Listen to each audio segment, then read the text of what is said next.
E a gente discute muito em fraude, que na verdade é a área que eu atuo hoje, a gente discute muito a proteção das pessoas, porque se as pessoas estiverem protegidas, as instituições também estarão protegidas. Então a gente olha muito as pessoas nessa perspectiva da cibersegurança, a gente olha muito as pessoas como mais um fator de vulnerabilidade.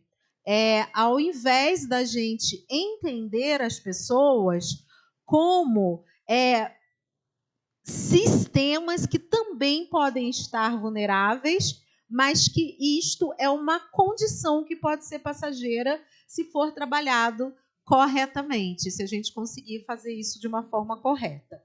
Bem, só complementando um pouco aqui a minha formação, eu falei, né, fui apresentada, eu sou antropóloga de formação, na verdade, eu tenho uma trajetória extremamente louca, é bem difícil, às vezes, uma perspectiva de futuro para vocês. Em algum momento, tudo que acontece começa a fazer sentido. Eu jamais imaginaria eu vou denunciar a idade, né? Acho que já tem uns 20, pelo menos uns 23, 24 anos que eu me formei, jamais imaginaria, enquanto antropóloga, que um dia eu estaria dando uma palestra para uma turma de computação falando sobre cibersegurança. Mas lá atrás, por alguma razão, isso já vinha sendo discutido na minha trajetória em disciplinas que eu fiz, onde a gente discutia justamente a questão dos comportamentos, inclusive de comportamentos humanos que levam as pessoas a terem práticas inseguras, a terem práticas de risco. Então, duas coisas, por exemplo, da minha trajetória, que são muito diferentes, mas que fazem sentido hoje, é que, bom, eu dei aula na Universidade Rural do Rio de Janeiro, a Federal Rural do Rio de Janeiro, e lá eu dei aula de metodologia e filosofia da ciência para uma turma de ciência da computação. A Rural, ela tinha eu não sei se isso se mantém até hoje, mas ela tinha uma filosofia de que todos os alunos precisavam passar por uma disciplina de metodologia da ciência, independente de qual fosse o curso, de qual fosse a grande área, né, humanas, exatas, etc., mas que todos os alunos precisavam passar por esse curso, e esse curso deveria ser dado pelos professores de ciências sociais ou de ciências humanas. Então, ou era alguém da sociologia, ou era alguém da antropologia, ou da filosofia que ministrava essa disciplina. E depois, na época, eu não entendia, eu ficava muito incomodada, porque eu sentia muita dificuldade de dialogar com os alunos, né? Eu ficava pensando, o que eu vou falar, ou o que esses alunos vão entender de uma disciplina de filosofia da ciência. Na época, eu trabalhava muito com construção de conhecimento, árvore de conhecimento, etc., porque era algo que eu achava que fazia muito sentido, mas hoje eu vejo o quanto trazer uma perspectiva humana, vendo alunos, né, que eu ainda tenho contato daquela época, que hoje estão em empresas e grandes empresas e crescendo em sua carreira, eu vejo o quanto aquilo, ou pelo menos eles me falam, eu fico bastante orgulhosa, fez diferença para eles. E outra coisa que, né, foi bem diferente da minha trajetória é que eu iniciei um doutorado, não concluí, mas no meu doutorado eu ia trabalhar com escalada. Eu era praticante de escalada, escalada em rocha, escalada em alta montanha, e eu queria combinar, né, o meu trabalho de campo com algo que eu gostava muito de fazer, que era escalar. E aquilo parecia absolutamente, né, tipo, totalmente fora da curva. No entanto, foi nesse momento em que eu comecei a dialogar muito com o tema risco e com o tema segurança, né? Então, tudo isso foi casando até aqui. Bom, antes de eu entrar mesmo no conteúdo, a gente está aqui, está bem de manhã ainda, eu vou pedir para todo mundo ficar de pé e virar de costas.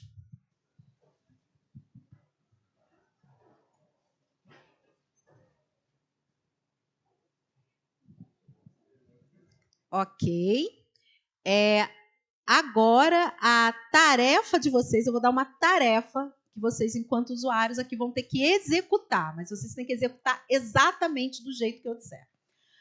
Vocês têm que se sentar na cadeira, se acomodar na cadeira de alguma forma, mas, né, a palavra que a gente usaria seria sentar na cadeira, Só que de costas para mim. Então, por favor, sentem na cadeira, mas continuem de costas.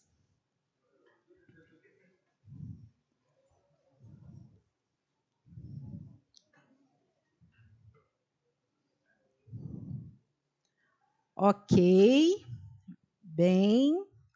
Quem está bastante confortável, acredita que conseguiu se acomodar de uma forma confortável, levanta a mão. Oba, bastante gente.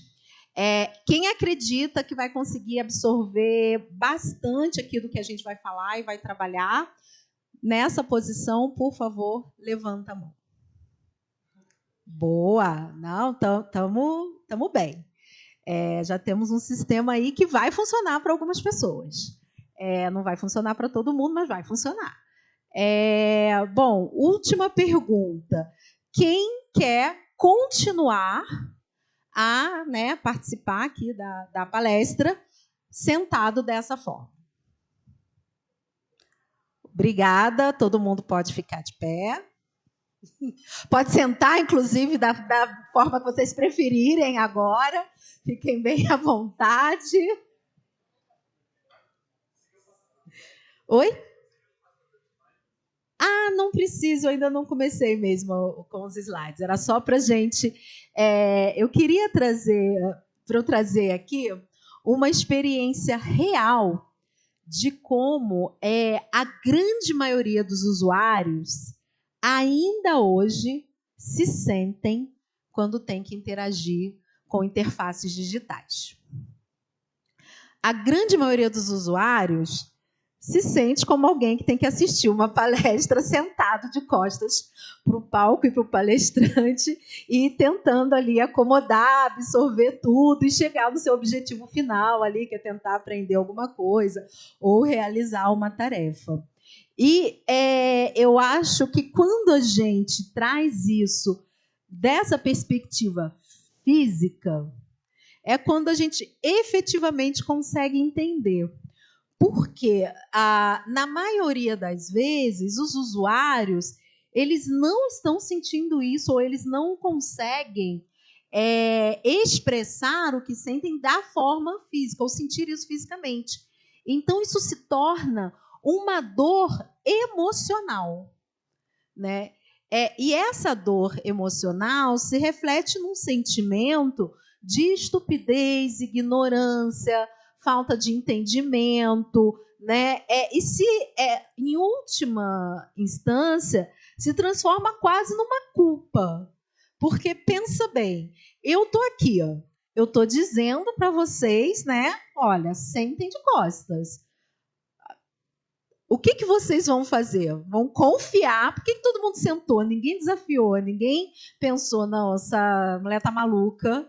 Óbvio que isso não é possível, eu vou continuar aqui, né, sentadinha, bonitinho do meu jeito, ou sentadinho, bonitinho aqui do jeitinho que eu tenho que assistir. Por que ninguém faz isso? Porque, no fim, existe uma outra pessoa por trás de uma outra interface dizendo que é assim que você tem que fazer, que é assim que você tem que seguir, que é assim que vai funcionar. E é muito difícil para todos os usuários conseguirem olhar e falar, olha, eu não vou seguir desse jeito. Quando a gente vai trabalhar na perspectiva de consumo e pensar a experiência, a usabilidade, né, com essa perspectiva, o que a gente faz? Né? Ou o que a gente entende? Bom, esse produto é ruim, né? O cliente vai olhar e vai falar, esse produto é ruim, eu vou comprar ou vou utilizar, né, outro produto ou outro serviço. No entanto, além disso nem sempre ser verdade, porque existe uma série de outros fatores que impactam na nossa decisão de consumir algo, e um dos principais é preço. Então, às vezes, você vai ter uma experiência muito ruim, né? Mas o preço ele vai fazer com que você continue ali, com que o nosso cliente ou usuário fique ali, ou você está trabalhando numa empresa em que você não tem a opção de escolher outra plataforma, outro serviço para você utilizar, né? Você pode pedir demissão, mas, enfim, enquanto você estiver ali dentro, você não tem suas possibilidades de contestar aquela plataforma são muito pequenas, então a gente segue utilizando aquele serviço ou aquele produto, aquela interface que não está boa. E isso não parece, mas é um grande fator de erro. No livro, a gente tem um exemplo que, para mim, é o suprassumo. Não foi um caso meu, né? O livro eu escrevi com mais 2 colegas, né? A Denise Pilar e a Cecília Henriques. E a Denise, ela tinha um caso que a gente hoje em dia conta, porque ele é o caso que melhor exemplifica como que sistemas que não são bem desenhados e que não são desenhados pensando no usuário podem fazer com que esse usuário ou que esse cliente incorra em erro. Basicamente, era um sistema que a pessoa, para chegar no fim, para cumprir a tarefa, ela tinha que apertar OK 50 vezes. No Enter, né? Porque não tinha nenhum mecanismo de saída, né, no meio do processo, não tinha nada que dissesse sim, vá para o final, né, não, continue, né, 2 botõezinhos que poderiam ter resolvido rapidamente a vida desses usuários, então eles ficavam lá, OK, até chegar.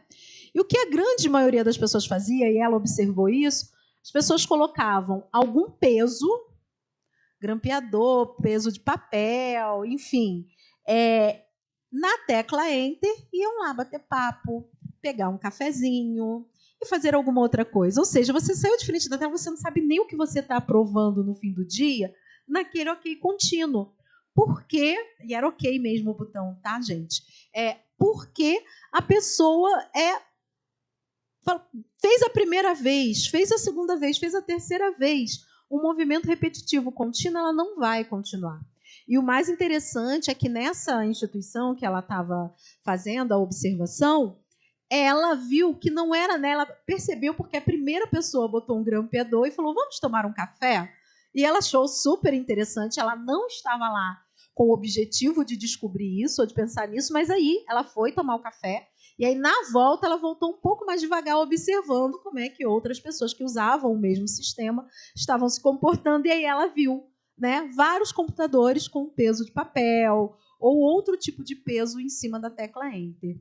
Então, como eu falei, esse é um ponto de erro e é uma vulnerabilidade que vai gerar um problema que a gente vai observar como uma vulnerabilidade do cliente ou uma vulnerabilidade do usuário, mas que, na verdade, foi uma vulnerabilidade do sistema por falta de uma boa perspectiva de UX, por falta da gente considerar a melhor forma de desenhar aquela interface para uma boa experiência do usuário, que gerou esse tipo de comportamento vulnerável. Então, começando aqui um pouco mais com o nosso conteúdo, dando um resumo sobre o que é UX, primeiro, não existe uma definição fechada de UX. Muitas empresas, inclusive, vão trabalhar com o conceito de design de experiência, né? A história do design de experiência, ou a história da experiência do usuário, ela é muito multifacetada, porque ela vem de disciplinas muito diferentes, né? Ela vem desde lá da década de 30, por exemplo, quando as forças aéreas americanas começaram a contratar pesquisadores, especialmente psicólogos e educadores físicos, né? Então a gente vê que ela não é uma disciplina que é só das áreas, vamos dizer, digitais ou computacionais, etc., mas onde eles contratam pessoas para desenhar o cockpit para os pilotos de avião. E, seguindo aí nessa história, a área de design, né, vai muito naturalmente assumir esse papel por conta das características próprias que a disciplina de design traz. Já que a disciplina de design ela tem uma preocupação muito grande com elementos relacionados à funcionalidade e à função de um produto, seja ele digital ou não. Então, quando eu peço para vocês se sentarem, né, de costas numa cadeira, um dos aspectos principais é que a cadeira, especialmente este modelo de cadeira aqui, não foi feito para permitir ninguém se sentar de costas. Se fossem cadeiras independentes, por exemplo, todo mundo ia conseguir se sentar, né? Se fosse essa cadeira aqui, podia não ser a forma mais confortável, mas eu ia conseguir me sentar de costas para vocês. Porque ela tem elementos de design que são muito diferentes da cadeira do público. E isto é feito, ou pelo menos, né, não sei o quanto as pessoas pensam ou entendem que isso é feito de forma proposital. Eu quero colocar para uma grande audiência cadeiras que permitam que as pessoas fiquem de costas, que permitam que as pessoas virem e fiquem conversando com quem está atrás de uma forma mais fácil. Eu quero dar esse tipo de facilidade para os meus usuários. Então, isso é uma intencionalidade por trás do que eu estou planejando. E o design é uma disciplina que se preocupa muito com essa intencionalidade, né? Então, trazendo aqui essa definição, o UX é essa disciplina que se preocupa com a experiência completa que uma pessoa vai ter com uma interface, com um produto, com um serviço, seja ele digital ou não. Aqui a gente, obviamente, fala muito, eu sou uma pessoa que eu venho, né, quando eu nunca trabalhei com design, eu trabalhei com antropologia dos objetos, tá? O meu mestrado, parte dele foi sobre antropologia dos objetos, era outra coisa que eu jamais imaginei que iria fazer sentido, já que foi sobre música caipira e música sertaneja. A parte dos objetos entrava no quê? Em como eu entendia a forma que os músicos interagiam com seus instrumentos musicais, né? Que também tem suas especificidades, que também tem as suas adaptações emocionais e físicas de acordo com o tipo de instrumento, né? E só que a diferença sutil entre se pensar design e se pensar experiência, e como o design pensa a experiência, é que, para além, a gente pensa nessa experiência para além da interação com esse objeto, seja ele digital ou não. Então, quando eu penso a experiência, e aí trazendo na questão da segurança, quando eu vou pensar a segurança, idealmente, eu começo a pensar nisso antes mesmo da pessoa começar a interagir. Por exemplo, hoje a gente tem, vou mostrar aqui, mas o celular da gente, ou pelo menos algumas versões Android, tem mecanismos de proteção contra roubo. Ele é para quê? Ele é para proteger o celular quando alguém que não sou eu está tentando interagir com aquele produto. Ou seja, ele está pensando, né, e quando a gente está falando de segurança, nesse caso, a gente está pensando no tipo de interação que vai ser realizada com esse produto por pessoas diferentes daquelas que utilizam o produto hoje em dia, né, que são os donos ou os usuários originais daquele produto. Então, quando a gente fala de uma experiência completa que uma pessoa vivencia, a gente está falando da interação direta que ela tem, mas também de uma série de pontos que a gente precisa trazer para pensar quando esse produto não está sendo objeto de interação. Por exemplo, quando eu coloco lá um grampeador em cima da tecla Enter e vou tomar o café. Que interação é essa que não está sendo humana, mas que foi pensada para ser de um humano? E o objetivo principal, no fim do dia, é que a gente crie experiências que sejam positivas, intuitivas, acessíveis, agradáveis e que tragam para os usuários uma memória positiva, né? A gente quer que as pessoas memorizem o caminho, para que se torne muito mais fácil, para que a interação se torne mais fluida, mais rápida, mais eficiente. Mas para que isso tudo aconteça, a memória de fazer aquilo ali, ela tem que ser positiva, porque senão o usuário vai ter sempre um certo desgosto ali para começar a fazer o que a gente quer. E aí, como que isso vai se refletir quando a gente está falando de UX Security? Em UX Security, a gente quer pensar como que a gente está, de certa forma, protegendo os sistemas e as pessoas, como eu disse logo no início.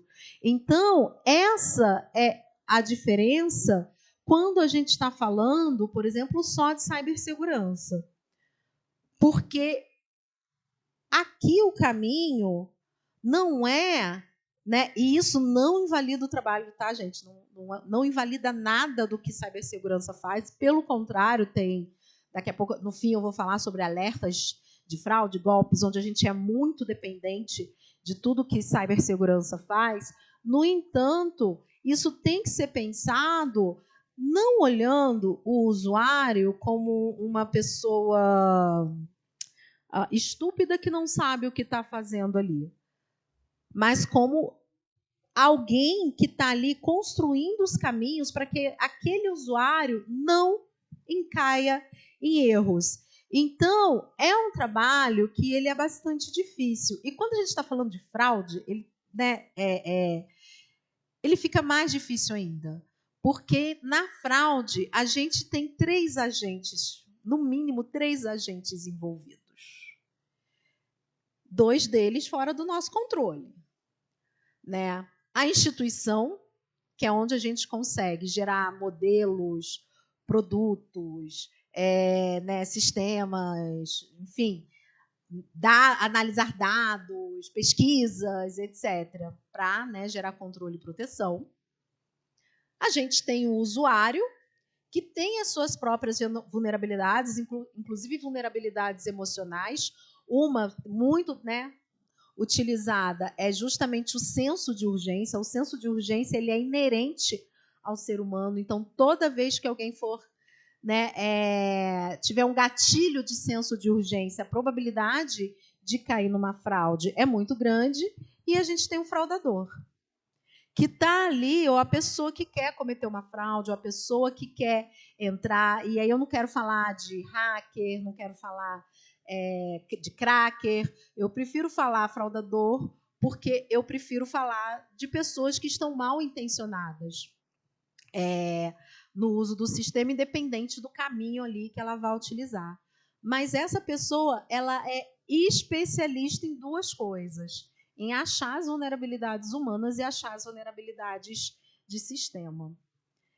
E a gente precisa equilibrar e balancear as necessidades de segurança, considerando sempre esses 3 agentes. Né? E é isso que o UX Security vai se preocupar o tempo todo em fazer. Como é que eu construo um caminho que seja mais fluido e mais simples, né? Mais intuitivo, e que não leve o meu usuário a cometer erro, protegendo também, e que ele esteja protegido, protegendo a instituição em que eu atuo, e evitando que pessoas mal intencionadas aprendam comigo.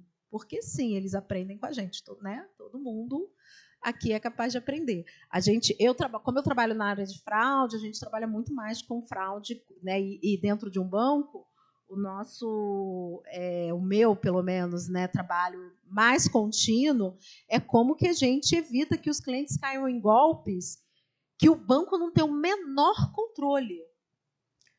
Como é que eu evito, né, enquanto instituição financeira, que a pessoa, né, viu ali uma promoção de um tênis, eu estou contando um caso real, viu uma promoção de um tênis que custa R$3.000, ela viu a promoção por R$800 no site da Centauro, ela entrou, fez a compra, pagou e 15 dias depois ela descobriu que era um site falso. Não era só um site falso, porque era a plataforma da Centauro. Tudo era falso. Essa pessoa, ela vai recorrer a duas áreas. A própria, né, loja, marca lá, Centauro, que na teoria foi onde ela fez a compra, e a Centauro vai dizer, eu não reconheço aqui o seu pagamento, não reconheço essa venda, porque funciona assim, assim, assim, e depois ela vai recorrer ao banco tentando reverter essa compra, o que também não é possível. Como é que a gente evita que essa pessoa cometa esse tipo de erro, que foi acionado por senso de urgência e senso de oportunidade? Ah, mas ela foi estúpida. Não. Teve um diretor da área que eu trabalho que cometeu o mesmo erro, aí não foi comprando, outro caso que a gente gosta de contar, não foi comprando tênis, foi comprando fralda. Uma pessoa que trabalha com segurança.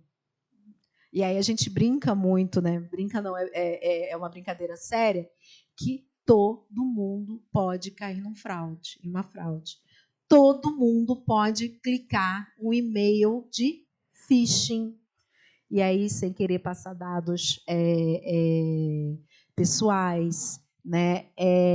E quanto mais a gente trabalha a parte de UX, mais a gente precisa pensar em colaborar para que os nossos usuários não façam e não recaiam nesses problemas, e não recaiam nesse tipo de erro. Porque aí a gente está fazendo um bom trabalho. Por exemplo, eu adoro treinamento de e-mail de phishing. Treinamento de phishing, você recebeu o primeiro, aí você ficou ali na dúvida, né? 80% da empresa vai cair. Aí você vai ter o segundo dali a 2, 3 meses.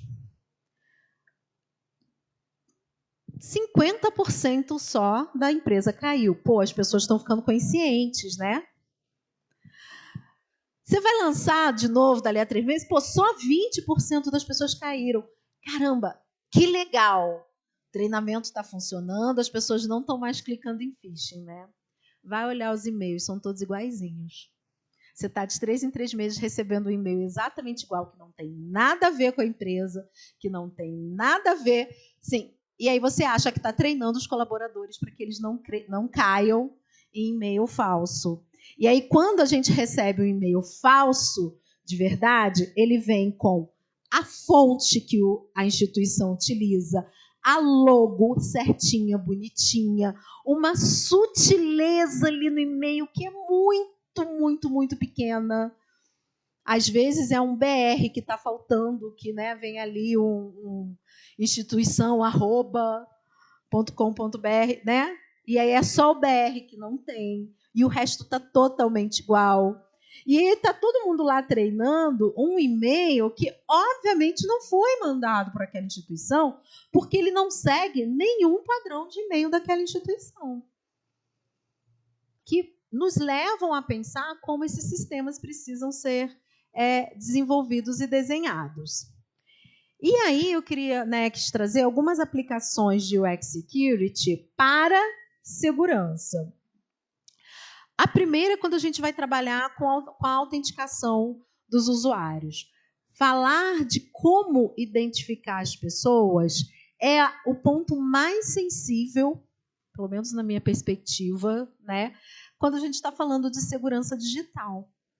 Porque é quando eu estou dizendo, olha, aqui está sentado não sei, o João Pedro, que ganha R$1.000 por mês. E ali do outro lado está sentado o João Augusto, que ganha 20 mil, e atrás o João Sérgio, que ganha 200 mil.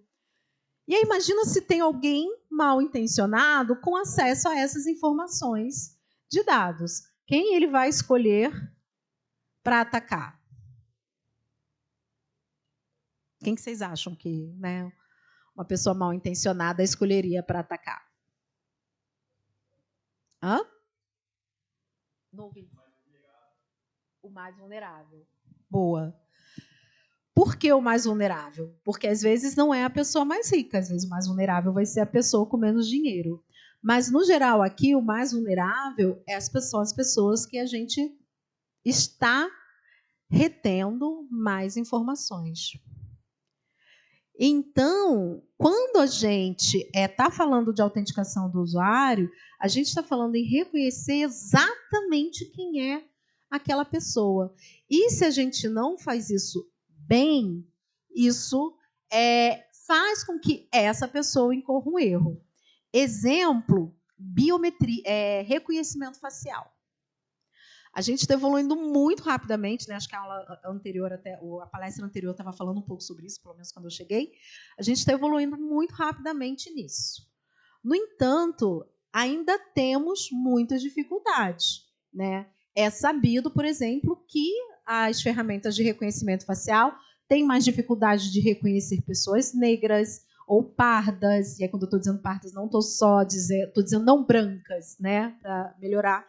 E para além da discussão que a gente possa fazer sobre as questões socioculturais, de preconceito, racismo, trazendo aqui para a nossa realidade, a gente está falando de facilitar o reconhecimento de forma equivocada ou de dificultar, né, dependendo de como a ferramenta funcione, né, de forma equivocada, 50% da população, no mínimo. Se não for muito, né, estaria que se a gente está falando realmente de pessoas não brancas, a gente está chegando aí nos 70% da população. Então, a gente usa um mecanismo que, na teoria, é considerado um dos mais seguros que possa existir, mas ele tem dificuldade de reconhecer 70% da população. Ele é seguro mesmo? Então, quando a gente está falando sobre isso, por exemplo, introduzir a autenticação de 2 fatores, a gente está falando não só de superar vulnerabilidades das pessoas, né, para evitar que elas caiam em golpes, mas vulnerabilidades que a própria ferramenta e o próprio sistema pode apresentar na hora de trabalhar com aquela pessoa, né, na hora de reconhecer aquela pessoa. E como eu vou fazer isso?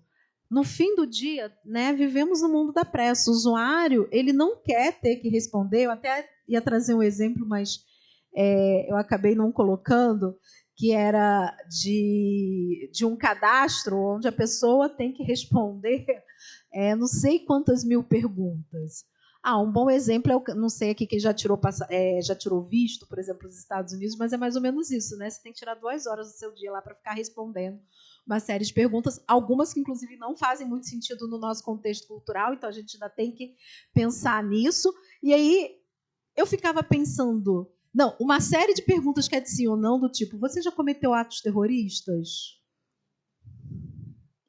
Tudo bem que é crime mentir no formulário, mas, para ser um crime de fato, você tem que ser descoberto. O crime está, né, cometido quando a pessoa é descoberta. Então, tá lá. Você responde um formulário enorme que supostamente é para deixar, né, os estadunidenses protegidos contra, né, pessoas que querem atacar o país, mas que, na verdade, é um conjunto de perguntas de sim e não, onde, na maioria das vezes, se você fez algo ilícito, você não vai chegar ali e dizer, né? Não, sim, eu já participei de atividades terroristas, né? E logo não me aceitem. E é esse tipo de coisa, né, de pergunta, formulário ou fator de autenticação que acaba trazendo uma fricção desnecessária para a experiência do usuário. Porque não protege o usuário, não protege a instituição e ainda faz com que o usuário, né, ainda faz o usuário incorrer em erro. E aqui o UX ele entra justamente para pensar métodos que sejam efetivamente seguros e que possam ser combinados para superar a vulnerabilidade das pessoas e vulnerabilidade dos sistemas sem gerar fricção desnecessária. Né? E aí uma das coisas que a gente discute muito em UX é né, quando a gente está falando de segurança, todo o caminho da experiência que quer ser desenhada, a gente vai falar de não ter fricção para o cliente, não ter fricção para o usuário. Exemplo, as pessoas falam resolver tudo em 3 cliques, em 1 clique. Quando a gente está falando de experiência para a segurança, a gente quer adicionar fricção, a gente quer adicionar passos, a gente quer adicionar caminhos, no entanto, a gente quer que elas sejam mais efetivas. Estou vendo que eu só tenho 7 minutos, eu posso passar um pouquinho também? Obrigada. Desculpa, aqui repetiu. Quando a gente vai falar de comunicação de riscos, esse aqui eu até já trouxe o exemplo do phishing, que já era o exemplo que eu tinha pensado, mas os usuários, eles desconhecem os riscos digitais, né? E como eu falei, todo mundo está suscetível a um erro, vulnerabilidade, um golpe, uma fraude. No entanto, a gente precisa pensar em que momento a gente traz e no como a gente traz comunicações que façam com que as pessoas não incorram em risco. Por exemplo, se eu tenho um texto de 2 páginas explicando para a pessoa que se ela clicar num botão, né, ou numa página desconhecida para fazer uma compra, sem verificar, no mínimo, em alguns mecanismos de segurança, né, em algumas páginas de segurança, tipo Reclame Aqui, ou verificar as badges de segurança, que geralmente as páginas têm, etc. Se a gente ficar 2 páginas discutindo isso, a gente efetivamente não vai ter nenhum resultado, porque as pessoas não vão ler essas 2 páginas. Então, a forma como a gente traz isso, ela é bastante importante. Eu vou passar um pouquinho mais rápido, que eu quero chegar nos exemplos, tá? Privacidade e transparência. Os usuários, eles são, né, muito preocupados com a privacidade dos seus dados. Por outro lado, a gente também se preocupa muito em dar transparência, né? Quando a gente está falando de UX, a gente está falando muito em dar transparência sobre o que o usuário deve fazer. Qual caminho ele deve seguir? Como é que ele também consegue fazer que a vida dele seja mais fácil?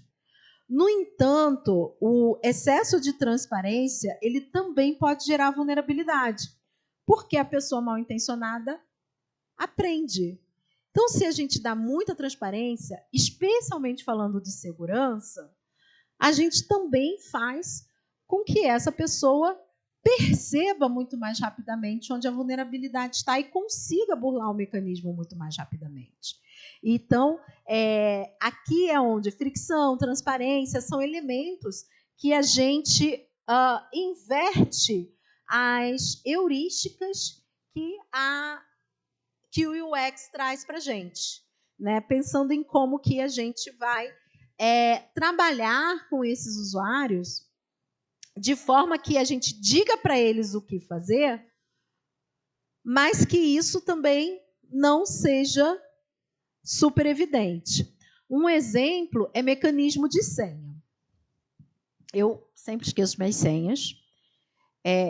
Eu não suporto página que não dá dica de como a senha foi construída, né? Que diga, a sua senha deve ter, né? Eu estou lá, errei a senha a primeira vez e não aparece lá.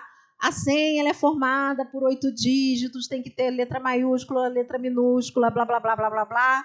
Ou então, a sua senha só pode ter letra maiúscula, não pode ter número, não pode ter caractere especial. Não. Sempre detestei, continuo detestando. No entanto, eu aprendi a tolerar depois que eu fui trabalhar com a área, né? Quando eu fui entendendo que quando alguém mal intencionado, e aí eu não estou falando, né, de um hacker super tentando bloquear o sistema, não. Estou falando, sei lá, do neto, acreditem, isso acontece muito, né? Do neto que está lá tentando entrar no banco da avó para pegar um dinheirinho, mas não quis contar para ela. Acontece muito de fraudes entre parênteses com isso, né? Com questão de acesso à senha. Entre parênteses, pessoas conhecidas. Se a gente dá essas dicas, é muito mais fácil para uma pessoa intencionada conseguir descobrir a senha. Porque eu estou dizendo lá, a sua senha só tem números. Aí a pessoa vai dizer, deve ser data de aniversário de alguém, deixa eu tentar aqui. Sua senha tem número e caractere especial. Ah, talvez tenha usado isso. Ou seja, a gente já dá a sugestão ali, quando vem o primeiro erro de senha, do que a pessoa tem que fazer. Então, essa privacidade e transparência, né, que eu estava falando, também está associado um pouco com esse feedback e reforço positivo, né? Mas principalmente com a transparência, ela tem que ser dada com muito cuidado, né, para evitar justamente esse tipo de situação. Quando a gente está falando de feedback e reforço positivo, é o momento em que a gente está reforçando para o cliente, para o usuário, o tempo todo, como ele deve adotar práticas de segurança. E aí é basicamente dizer: olha, agora você fez tudo certinho, faça assim. E ao invés de ir para uma perspectiva punitivista, né, de quando a pessoa comete algum erro, trazer uma perspectiva positiva sobre o acerto, ou sobre, olha como você fez bem ao seguir esse caminho ou ao se proteger. Se vocês forem ver os mecanismos de segurança do celular de vocês, vai ter várias badges dizendo isso. Uhul, agora você está seguro. Que bom que você adicionou isso aqui. Que bom que você atendeu isso. Porque você, ao fazer o usuário pensar, eu liguei esse botão de segurança, eu estou usando a minha pasta segura. Será que tem algo mais que eu possa fazer para eu continuar seguro? Então, a gente reforça esse comportamento que ele tem. Golpe, né, phishing e golpes, eu já falei, né, um pouco, que é a gente conseguir trabalhar com mecanismos que façam as pessoas entenderem que aquela página, ela é a real, ela é a verdadeira. Aquela página, aquele produto, aquele serviço, aquele e-mail. E, para isso, a gente ter ali, né, formas e deixar muito claro para a pessoa como ela identifica que aquela é uma página real.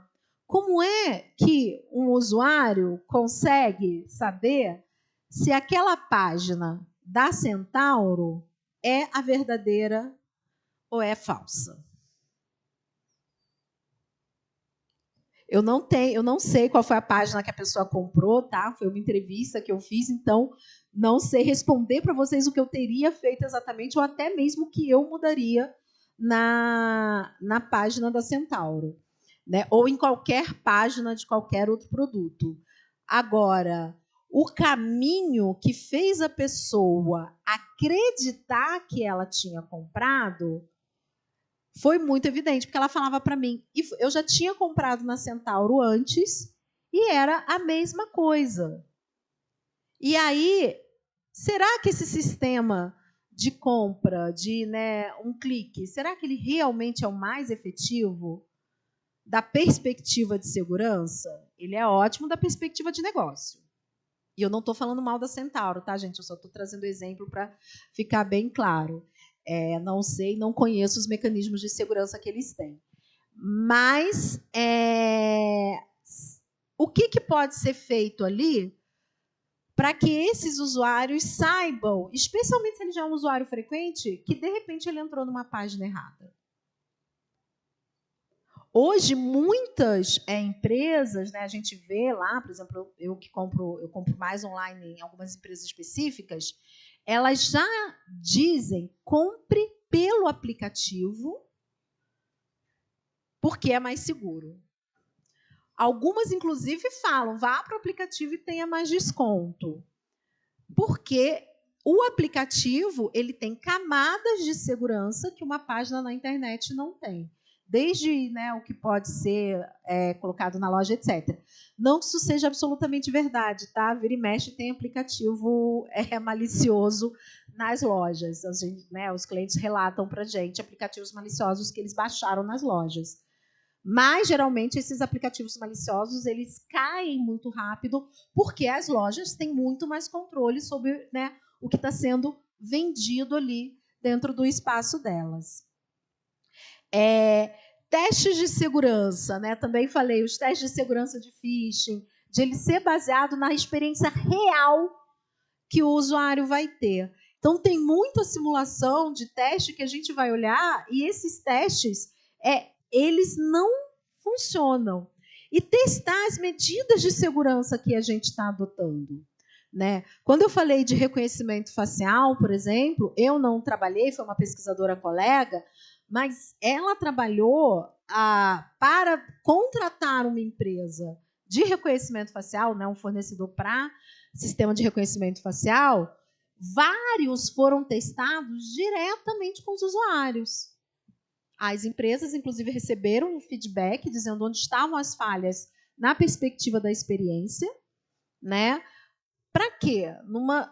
Uma das características que a gente tem que é muito legal, que é uma das coisas que eu mais gosto de trabalhar com a área de segurança, é que eu acho uma área muito colaborativa, porque no fim do dia está todo mundo no mesmo barco, se as pessoas não importa a concorrência, não importa se eu trabalho no e-commerce A, concorrente do e-commerce B e etc. Os mecanismos e os aprendizados eles precisam ser compartilhados para que a gente consiga evoluir muito mais rápido. Né? Então, nesse processo, ela fez uma série de feedbacks relacionados à experiência para essas diversas empresas para testar e dizer, olha, essa aqui está falhando na perspectiva tal na hora de fazer o reconhecimento facial. Aquela ali, e às vezes eram coisas muito básicas, por exemplo, de ter uma que permitia que o usuário estivesse muito distante, né, da tela de reconhecimento. Parece algo tecnicamente é vendido como uma grande vantagem, né? Por quê? Porque a capacidade de reconhecimento na teoria ela é maior, né? Porque ela é mais independente da distância que eu estou colocando o meu dispositivo. No entanto, isso também gera fragilidade, porque o próprio usuário pode, né? Inclusive, era o próprio usuário que falava para a gente, nossa, aqui o total, talvez eu tirar foto, se eu não estivesse podendo, eu tirar foto assim, foto assado, desse jeito. Então, da gente identificando esses pontos. E aí, por fim, né, para a parte de conteúdo, a falar quais são as outras tendências. Né? Cada vez mais a gente vai precisar falar de segurança digital e a gente vai precisar falar de segurança digital com pessoas leigas, com pessoas que não são de computação, com pessoas que não são de design digital. A gente vai precisar falar de segurança digital com os nossos pais, com os nossos avós, com os filhos, né, colegas, vizinhos, pessoas, né, advogado, médico, entregador, né, o faxineiro aqui da universidade. Por quê? Cada vez mais é algo que afeta todas as pessoas, porque todas as pessoas estão se digitalizando. Né? A gente já tem um nível de digitalização no Brasil altíssimo, é um dos países mais digitalizados. O fato de ser um dos países mais digitalizados ou com mais acesso, né, a mecanismos digitais não significa que é o país que mais sabe utilizar, né, mecanismos digitais. Então, e com o avanço de ferramentas também como a IA, internet das coisas, né, produtos dentro da nossa casa que a gente nem entende que são digitais, tipo a geladeira lá que a gente, né, coloca a hora. Vou usar um exemplo melhor. A cafeteira que a gente consegue programar que horas ela deve fazer o café para eu acordar e o meu cafezinho já está pronto e ela está conectada com a minha Alexa. A gente está falando de segurança digital e de futuro de segurança digital. Então, como que a gente pensa essas interfaces todas de uma forma mais segura para o usuário? Né? Para finalizar, eu quero passar por um exemplo só. Eu trouxe vários, mas eu queria passar por esse exemplo. O que vocês acham, né? Aqui é a página da Amazon. Gente, eu sou compradora. Quando eu falei que o usuário ele vai fazer independente da qualidade, porque existem outros fatores, eu gosto muito de usar o exemplo da Amazon. Eu brinco que a Amazon é inimiga do UX. Né? E ainda assim é uma das maiores empresas de tecnologia e um dos maiores e-commerces do mundo. O que tem de errado aqui com essas páginas?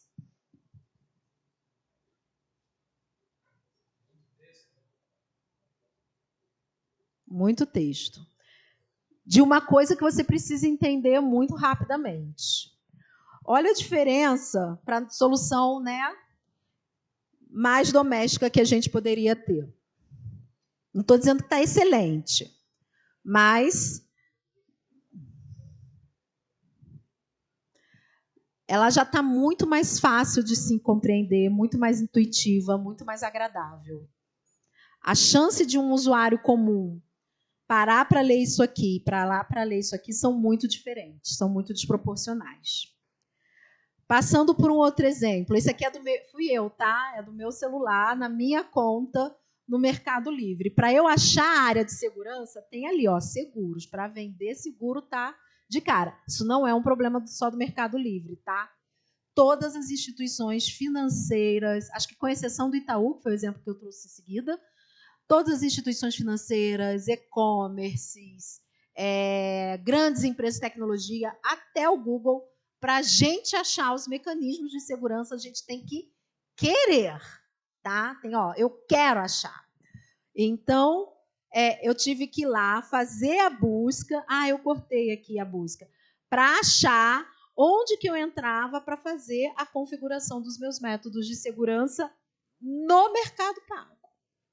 Porque no Mercado Pago nem na busca eu estava conseguindo. Aqui o do Itaú. O Itaú tem uma área de segurança direta ali no aplicativo, onde você entra e tudo de segurança que você pode fazer está ali dentro e você acessa de uma vez só na home do aplicativo. Não estou fazendo propaganda para o concorrente, tá, gente? Por favor, quero manter meu emprego. Mas é só para mostrar e ilustrar a diferença que tem quando a gente vai pensar um UX melhor e um UX que não está tão seguro. Aqui também é como... aqui, apesar de também não ser fácil, é no meu celular também, tem algo que é muito interessante no Android. Ele faz uma análise automática, não sei se vocês já fizeram isso no celular de vocês, os iPhones também têm, tá? Mas ele faz uma análise de segurança e te diz como aumentar a sua proteção. E isso é muito bacana quando a gente está pensando em usuários e quando a gente está pensando em usuários que não têm nenhuma bagagem, nenhum entendimento sobre o que eu preciso fazer, como e etc. Aqui também é outro mecanismo de como que a gente ativa de forma simples os mecanismos de proteção, ou seja, eu não preciso responder um monte de formulário, entrar em um monte de lugar, é um toggle ali de liga, desliga. Aqui para não dizer que eu não falei das flores, trazendo um exemplo de dentro de casa, né, do Nubank, esse foi um produto que a gente lançou há 2 anos, se eu não me engano, ele foi o primeiro, depois vieram os outros, que é justamente para proteger as pessoas que têm o celular roubados, né, o modo rua. Então, é um mecanismo que as pessoas ativam, se o celular for roubado, ele tem uma camada extra de proteção para evitar evasão do dinheiro da conta, caso a pessoa consiga entrar no aplicativo. E esse aqui é o último exemplo que eu quero trazer, sobre que a gente fala também muito de... Eu falei bastante de como que a gente faz as pessoas se protegerem. A gente tem uns modelos, né, que identificam comportamentos estranhos dos usuários. O João nunca ganha um salário mínimo, né, mas conseguiu lá, a duras penas, juntar 10 mil reais na conta dele, mas ele nunca faz transações de 10 mil reais. E, de repente, do nada, ele vai fazer uma transferência desses 10 mil reais. E além dele estar fazendo uma transferência desses 10 mil reais, eu estou identificando aqui por outras transações realizadas por outros clientes ou por outros mecanismos que esse CNPJ para onde o dinheiro está indo é suspeito. Como é que eu faço com que o João não perca o dinheiro que ele conseguiu juntar? Então, a gente avisa para ele, olha, tem certeza? A gente emite um alerta de segurança, né? Então, esses alertas de segurança, hoje, eles também estão sendo adotados por outras instituições financeiras, que é para proteger o cliente ou para fazer com que o cliente pense pelo menos 1 ou 2 vezes antes de seguir com aquela transação. Porque aquela transação, ela é irreversível, na grande maioria dos casos, né? O dinheiro, ele funciona num processo de lavagem muito semelhante a outros. Então, a gente não consegue recuperar aquele dinheiro para o cliente, ou quando recupera, ele vem muito pouco, né? E o Pix aumentou muito o golpe contra as pessoas, né? Existe um gráfico, eu não trouxe aqui, mas que ele mostra a redução de roubos de todos os tipos de roubo, roubo de casa, roubo de celular, nananã, a redução de roubo e o aumento de golpe digital em instituições contra as pessoas. Por quê? Porque o crime também é inteligente, o crime também escala. A internet não serviu só para escalar as coisas boas e positivas. Então, como que a gente faz com que os clientes não caiam nesse golpe? E aí esse é um mecanismo de educação, de informação, que traz uma fricção mínima ali para o cliente, mas que pode ser o necessário para ele poder não cair num golpe futuro. Tá? Gente, eu passei muito aqui da minha hora, 20 minutos. Peço desculpas para o palestrante que vai vir em seguida, para a pessoa que vai palestrar em seguida. Não sei se a gente abre espaço aí, tá com vocês, se a gente abre espaço para pergunta ou não. Se não tiver tempo, a gente pode falar no final também. A gente vai abrir espaço para alguma pergunta. Quem tiver, levante a mão. A gente vai passar com o microfone. Uma pergunta, alguém tiver?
Os métodos tradicionais, eu não vou dizer que eles dão conta, porque como a área é muito nova, a gente está descobrindo as heurísticas que dão repensar. No entanto, o que eu acho que é o principal é a gente partir delas para poder pensar, porque senão também a gente tem que partir muito do zero. Né? E a gente tem um processo também de trabalhar, e aí quando a gente está falando de instituições, a gente está muito falando dos usuários, sejam eles os usuários internos, né, empregados, colaboradores, sejam os clientes, os usuários finais. A gente está falando muito de como trabalhar com a lógica deles, né, quando a gente está falando de UX. Mas a gente está falando muito também como trabalhar com a lógica de negócio. Então, convencer o negócio, depois de anos de falar, por exemplo, de soluções de compra one click, para quem não sabe, o one click é fazer com que a pessoa consiga comprar muito, muito rapidamente, de repente clicando só num botão. E falar que, para a gente aumentar a segurança, a gente precisa, de repente, adicionar fricção e fazer 5 cliques, 10 cliques, é muito difícil. E, em paralelo a isso, a própria disciplina também não quer que o usuário se sinta super incomodado. A ideia não é voltar a 20, 30 anos atrás, onde tudo era excessivamente burocrático. Né? E a pessoa tinha que preencher uma papelada enorme, por exemplo, para abrir uma conta, ou para tirar dinheiro da sua própria conta, ou para fazer uma compra num maior, né? Sei lá, se foi comprar uma geladeira, você tem que dar parcelado, você tem que, né, dar sua casa de garantia que você vai pagar as parcelas. Então, esse não é o objetivo. E aí que está a sutileza. Então, as heurísticas mais tradicionais, as premissas tradicionais da disciplina, elas vêm para dar a nossa base de discussão, de onde é que a gente evolui e onde é que não. Isso associado, eu falei muito, obviamente, né, de UX aqui, mas associado no dia a dia a outras questões relacionadas ao negócio, relacionadas às próprias ferramentas, ao próprio sistema.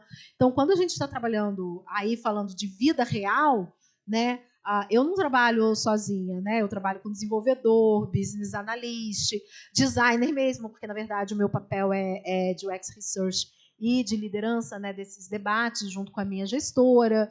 Então, tem uma série de outras pessoas que estão discutindo isso com a gente e trazendo outras perspectivas também. E aí, do nosso lado, o que a gente tem é o mais tradicional para a gente levar, discutir e reverter. Mas a própria disciplina de UX, como um todo, como eu falei, é muito novo. Foi lançado o primeiro livro agora. Foi lançado, não. O primeiro livro que eu conheço especificamente sobre essa disciplina vai ser lançado nos Estados Unidos em dezembro. Depois eu posso pegar o nome da autora e falar, né, deixar com o time, ou botar na apresentação, que eu vou disponibilizar para vocês. Mas vai ser lançado em dezembro, a gente ainda não tem. Até referências, se vocês botarem no Google UX Security, vocês vão ver pouquíssimas referências sobre o tema, porque está muito novo.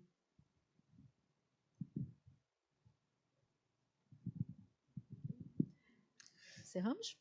Obrigada. Uma salva de palmas para a Elisete.